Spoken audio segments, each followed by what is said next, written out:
Una vez más, continuamos meditando en la palabra de Dios y vamos a retomar parte del pasaje de esta mañana de Hebreos, el capítulo 6. Lo leímos pero no lo meditamos todo. Y para contexto voy a retomar el 6, versículos 4 hasta el 8. Dice: porque es imposible que los que una vez fueron iluminados y gustaron del don celestial y fueron hechos partícipes del Espíritu Santo, asimismo gustaron de la buena palabra de Dios y los poderes del siglo venidero, y recayeron, sean otra vez renovados para arrepentimiento, crucificando de nuevo para sí mismos al Hijo de Dios y exponiéndole al vituperio. Porque la tierra que bebe la lluvia, que muchas veces cae sobre ella y produce hierba provechosa a aquellos por los cuales es labrada, recibe bendición de Dios. Pero la que produce espinos y abrojos es reprobada, está próxima a ser maldecida y su fin es el de ser quemada. Y retomamos por la importancia del texto y porque no se podía, por cuestiones del tiempo esta mañana, terminar la reflexión al respecto. Hablamos esta mañana de qué era recaer y hicimos esa comparación entre el monte Sinaí y el monte Calvario. Y luego lo vamos a centrar en la parte donde dice: y recayeron otra vez, sean otra vez renovados para arrepentimiento, crucificados de nuevo para sí mismos al Hijo de Dios y exponiéndole al vituperio. Hay tendencia en el género humano a mirar atrás nuevamente.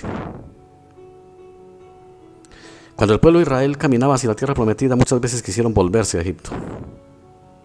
Y aún renegaron y armaron hasta una rebelión para tratar de volverse a Egipto nuevamente.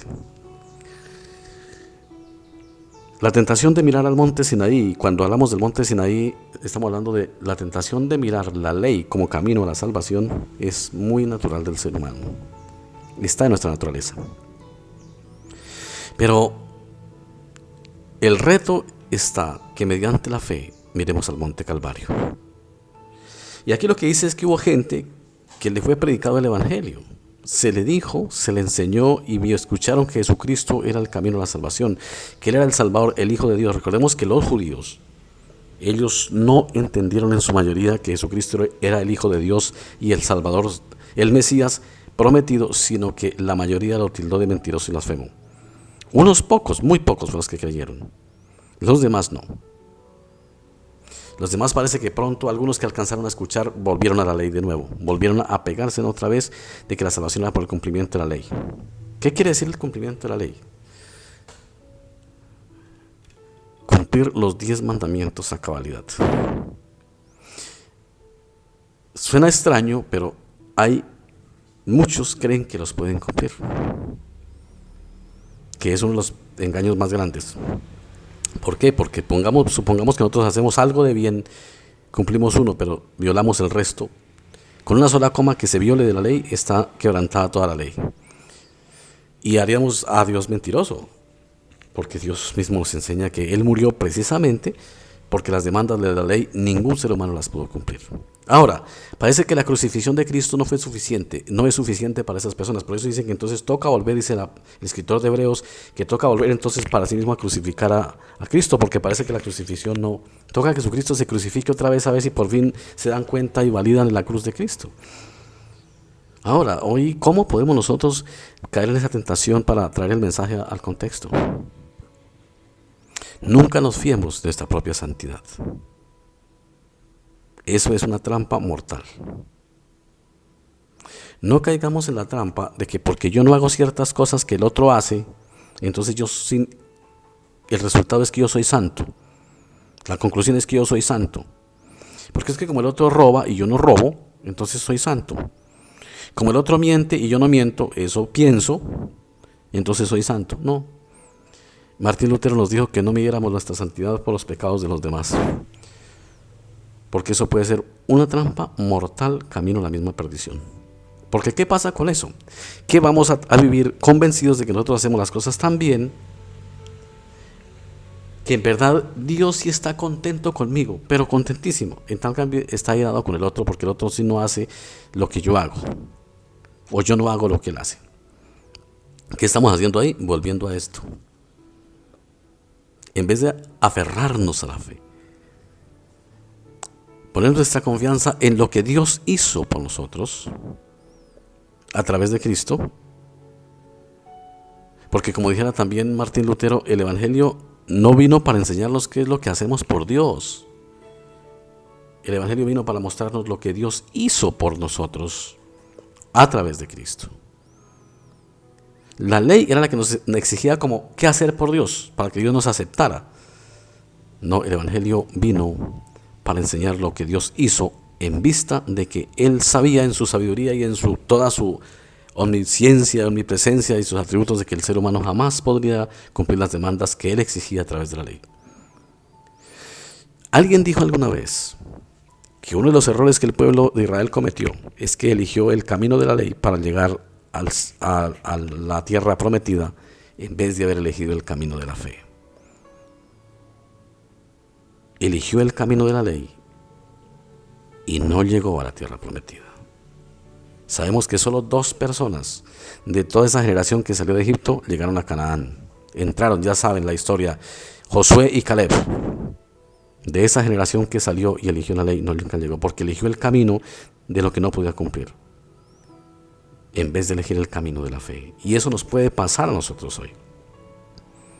Tengamos cuidado con lo que escuchamos y con lo que nos gusta. Pongamos nuestra confianza en lo que Dios hizo, y ahí es donde debe estar nuestra confianza por cada uno de nosotros. No nos creamos mejores que los demás, porque eso suele suceder muy a menudo entre los cristianos, que nos creemos mejores, como que ya nos sentimos que nosotros sí somos los perfectos, los cumplidores de lo que Dios manda y nosotros sí obedecemos, y cuando vamos a ver, eso es pura mentira, no obedecemos nada. Con el solo hecho de sentirnos orgullosos, estamos pecando contra Dios porque estamos menospreciando la cruz. O sea, ahí estamos cometiendo un pecado supremamente grave. Por eso el Señor Jesucristo puso la parábola del fariseo y el publicano. Yo les invito a que ustedes con mucha atención hagan un estudio bien bonito, bien profundo en esa parábola. Y lean la introducción de lo que dice antes de empezar a contar la historia. Dice: a los que se creían justos en sí mismos, Jesús les dijo esta parábola. ¿Por qué?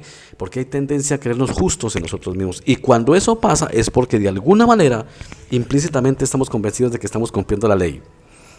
Y el problema con eso es que vamos a pensar que Cristo viene a nosotros es como premio porque obedecemos, y ahí estamos totalmente equivocados.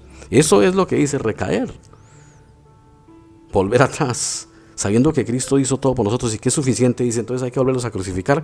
Y luego es cuando pone la palabra, la metáfora, perdón, de la lluvia. La lluvia cae en la tierra y la hace producir. La tierra la recibe y produce. Dice: pero la que no produce es reprobada. O sea, la palabra cae en el corazón, y el corazón tiene que confiar y dar fruto. Confiar en el fruto es estar completamente convencido de que su salvación está en Cristo. Porque eso, lo que uno cree es lo que enseña, hermanos.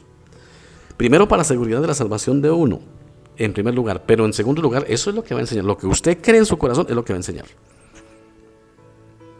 Si usted cree que Cristo es su Salvador, está seguro, y que usted sabe que no depende de su propia justificación, usted eso es lo que va a enseñar. Si usted cree en su propia justificación, va a poner a los demás a hacer un poco de obras, de cumplimientos y de cosas, y va a enseñar a la gente que hay gente perfectamente moral, que sí es cristiana, porque cuando decimos hay verdaderos cristianos y falsos cristianos, lo que estamos hablando es de cristianos que cumplen moralmente, son perfectamente correctos en la moral. Y eso no es cierto. Si nosotros nos vemos a la luz de Cristo, no a la luz de la Biblia, a la luz de la ley, eso no es cierto. Por eso, hermanos, hay que tener cuidado, porque esto es más frecuente de lo que pasa, de lo que parece estas situaciones. Nuestra confianza, la seguridad de nuestra salvación y nuestra doctrina debe estar fundamentadas totalmente en lo que Cristo hizo.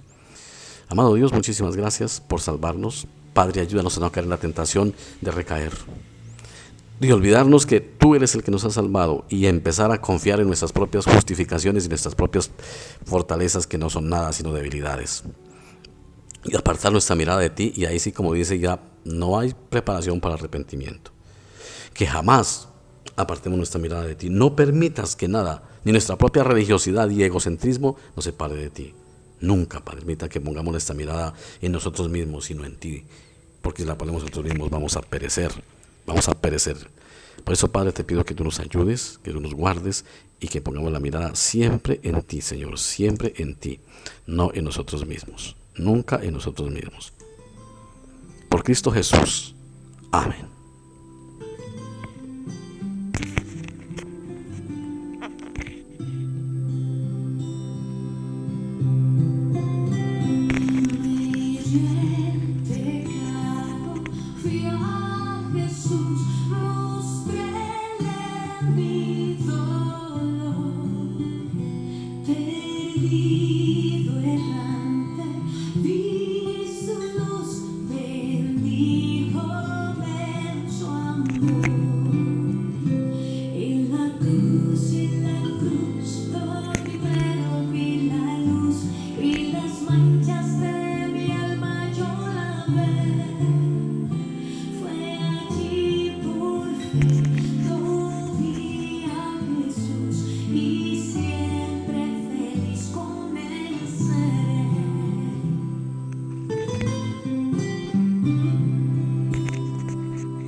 Y las manchas de